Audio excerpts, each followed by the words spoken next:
Hello there, World of Tankers. Welcome to the channel. Hopefully all of you are doing well out there. I'm, of course, your host, Tanks Blitz, and in today's video, we're going to be talking about the Tier 9 American light tank, the Wedge. This is the T92E1, a vehicle that almost everybody hates going up against on the battlefield. And the main reason for that being is not only does this carry a big 152mm armament, capable of dealing 560 average damage with pretty good accuracy going for it, but as well, it's the ability to ricochet shells. Any shell that is trying to hit a armament of 72mm of more that is AP or APCR will automatically ricochet if it does not overmatch the armor, which is great except when it's on a light tank that is very low down with great camouflage rating and great mobility. And that is what's so strong about the T92E1, is that it's such a hard vehicle to hit, and sometimes even if you'll penetrate it, it just snaps you back for more damage. So in today's video, we're going to be playing in this vehicle. There's a lot of people that I know that absolutely hate whoever designed this tank, and I actually know that person, which is pretty cool, but at the same time, yeah, definitely a little bit of resentment there for designing the tank the way it is. But I will say, it looks very cool. Personally, I actually love the design of the T92E1. I don't think it actually has any historical resemblance. I don't think this was actually a real vehicle, but that's pretty cool that they were able to design a tank that was never built, and it looks great, except for the part that it ruins everybody's day when you're up against it. So we're, of course, in a Tier 8 battle here, up against vehicles like the LEKPZ, the T49 Hornet, and we obviously outtrade every single tank on the enemy team, even the Tier 9s, which is very impressive. So, yeah, we're just going to kind of sit here. A Chimera doesn't even outtrade this thing, which is pretty dang impressive. So, we're just going to sit here where you got the E50 spotted already, as well the LEKPZ. Let's see if we can maybe snap a shell. Ooh, that's got to hurt. That's what most likely be. Oh, that actually hurts a lot, to be fair. That's both tank destroyers hitting me already off the bat. Not too good. Oh, and there's the 49. Oh, gee. Just what I love going up against, isn't it? Well, we're not doing too hot, but on the contrary, we're still getting out our shells, and thankfully with just a little bit of a high roll finishing off the enemy T49. Now, we got that E75 who looks to be popping out right there. Yep. No, thank you. I don't want to be hit by the E75. Not yet, at least. So we're just gonna... yeah, we're going to let him shoot, and I need to get out of here. We got stuck in a really bad situation very quickly in this battle, and there really wasn't much we could do about it. That's one thing that does kind of suck about tank destroyers sitting at the back, and it's a really good spot for tank destroyers, to be fair. But it's such a strong position for tank destroyers, because what am I supposed to do against a TD that's sitting in that position? Well, to be fair, not really anything.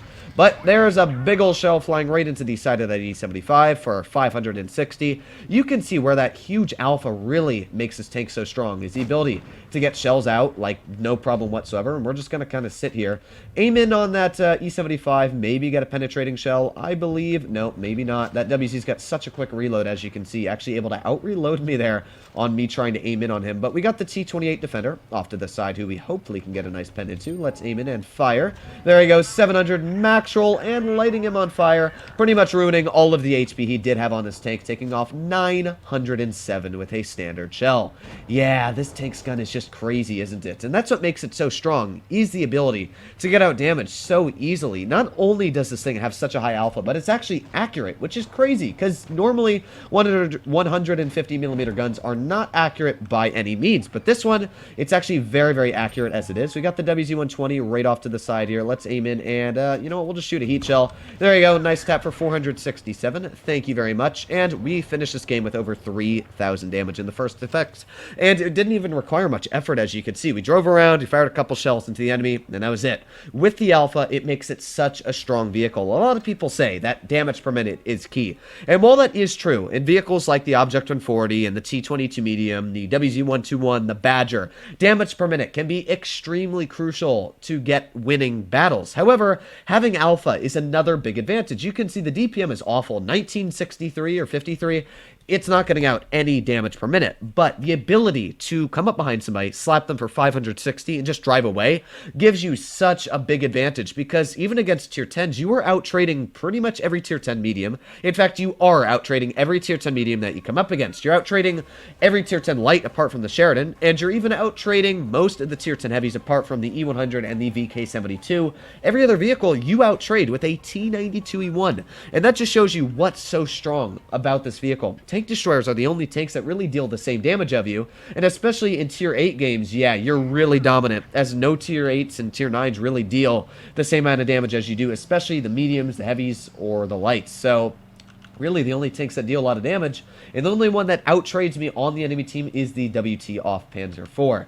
So we're going to push fairly aggressive right up here just so we can spot the enemy tanks. There's the Chimera, there's the Progetto. Now I'm going to back up into cover as quickly as possible. One great thing about being so low down is that it's very actually hard to hit this vehicle, of course. But we got the Chimera off to the side, and let's... Oh, I hit him in the gun. That sucks, doesn't it?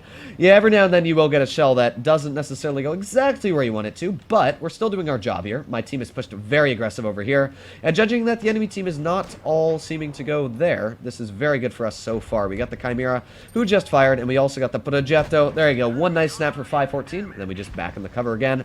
Although, ooh, yep, there he goes, there's that ricochet. As I said, this thing's like a... It's just a cheese wedge. It gets bounces on the hull that it usually wouldn't in a normal light. And, well, we got the WT off Panzer IV off to the side here, who we hopefully can get a nice little snap into. There you go, 586. I had to pull up a little bit further than I wanted to because of that Centurion, but do I regret it? No, I do not. We were still able to get out that shell very easily. The Chimera tried to hit us, but does not look like he got that shell out. And, yeah, this is just an easy win as it is. Finish off the Progetto. There you go. And then we can just kind of hide our way underneath the berm once again because this tank is so low down. So we haven't done the most damage, of course. We've only done about, what, 1,300 so far? And this Chimera is definitely hard tunneling us right now. But to be fair, even if he's hard tunneling me, he's going to die. Nothing he can do to me. And we still came out with a very easy win on this side of the map. Now what I'm going to do is I'm going to push up here. We're going to see if we can get behind the Jagdtiger. Like, I'm not super worried about getting damage out in this vehicle because you're a light tank. You're not supposed to get out the most damage in light vehicles, of course. You're supposed to support your team, get covering fire. That is the main job of a light. So what I'm going to do is I'm just going to make my way onto the medium side over here. Or should I say heavy? This is more like heavy position. And let's get a nice snap into the lower plate of the Jag. Then I'll back up. Even though I don't have the DPM, what I'll do is I'll just wait for my reload, of course. And I'll outtrade him every single time. So I'll just wait a couple seconds here. And then in 5 more seconds, we'll be able to pull out once again and outtrade him. So we got that Jag showing me his lower plate. And he missed us, which is very impressive because we are out in the open. But again, just outtrading him. It's no struggle whatsoever. You always win every engagement. And I'll let this T-54 try and finish him off.